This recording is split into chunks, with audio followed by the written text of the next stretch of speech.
जय माँ पीताम्बरा, जय श्री महाकाल। सनातन धर्म प्रेमी भक्तजनों, आज आप सभी के लिए, आपके जीवन के लिए बड़ा ही महत्वपूर्ण प्रसंग है। लेकिन उससे पहले हम सभी मिलकर के माँ भगवती को प्रणाम करते हैं। जय माँ पीताम्बरा, जय माँ ब्रह्मास्त्र।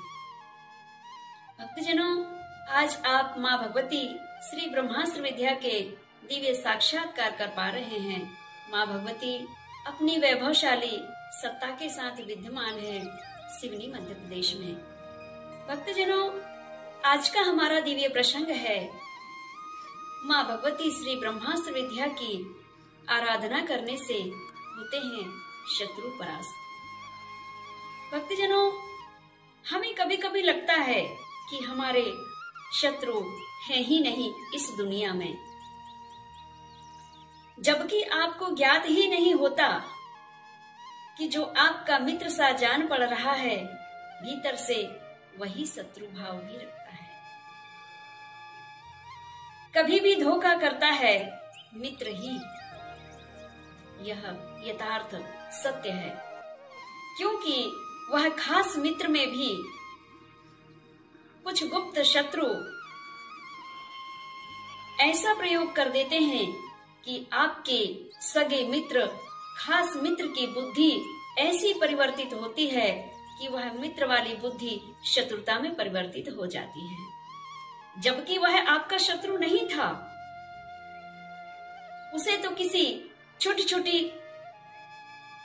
तुच्छ विद्याओं का शिकार होना पड़ा है।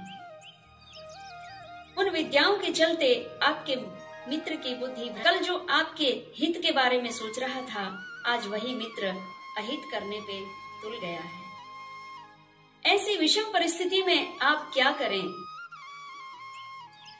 अगर आपके जीवन में सतगुरु की प्राप्ति हो गई है, गुरु नहीं, गुरु तो अनेक हैं भक्तजनों, माता पिता, भाई बहन, पति पत्नी, पुत्र पौत्र आदि पड़ोसी, ये सब आपके गुरु होते हैं। ये सभी आपको कुछ ना कुछ जरूर सिखाते हैं।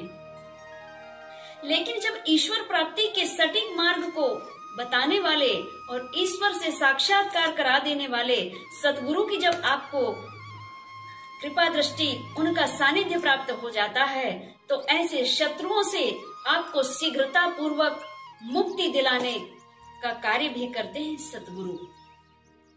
और अगर आपको श्री ब्रह्मास्त्र विद्या के साधक सतगुरु, दिव्य गुरु की प्राप्ति हो गई, तो वे आपको श्री ब्रह्मास्त्र विद्या की शरण में डाल देंगे। और माँ श्री ब्रह्मास्त्र विद्या की शरण में जाने के बाद आपके जो शत्रु हैं, जो अदृश्य, जो गुप्त रूप में शत्रु हैं, जो जानते हुए शत्रु भाव रखते हैं, उन सभी शत्रुओं की बुद्धि परास्त होकर के, शत्रु बुद्धि का स्तंभन होकर के माँ भगवती ब्रह्मास्त्र विद्या स्तंभन कर देती हैं। शत्रु स्तंभन कारिणी भी हैं। मारण, मोहन, वशीकरण, उच्चाटन, सम्मोहन, इन सभी विद्याओं की अधिष्ठात्री है माँ भगवती। इन्हीं नामों से भी माँ भगवती को जाना जाता है। आप इस चैनल पर देख करके और माँ भगवती के दिव्य रहस्यों का वर्णन सुन करके, जान करके और समझ करके, और आप स्वयं जान जाएंगे कि श्री ब्रह्मास्त्र विद्या की शरण में आने से हमारे सर्व दुखों का नाश हो सकता है और सर्व सुखों की प्राप्ति हो सकती है। माँ भगवती आपके गुप्त शत्रु और जाने माने हुए शत्रु सभी को परास्त करके, उनकी बुद्धि को परास्त करके और आपके लिए मित्रता में परिवर्तित कर देती है माँ ब्रह्मास्त्र विद्या। अगर आपको लगता है कि आपके कोई शत्रु नहीं है, इसके पहले ही आप श्री ब्रह्मास्त्र विद्या की शरण में चले जाते हैं, तो जो आपके मन के भाव हैं वह सही और सिद्ध साबित हो जाते हैं कि वाकई में आपकी कोई शत्रु नहीं है। शत्रु बनने से पहले ही आपके शत्रुओं की बुद्धि परास्त हो जाएगी और आपके लिए मित्रता में परिवर्तित हो जाती है। इसीलिए जो भी नर नारी भक्त जन शत्रुओं से ग्रसित हैं, उनके जीवन में शत्रु बाधाओं के कारण अनेक कठिनाइयों का सामना करना पड़ रहा है, अनेक दुष्परिस्थितियों का सामना करना पड़ रहा है, ऐसी परिस्थिति में आपको श्री ब्रह्मास्त्र विद्या की शरण लेनी चाहिए। आज के प्रसंग में बस इतना ही। जय मां पीताम्बरा, जय श्री महाकाल।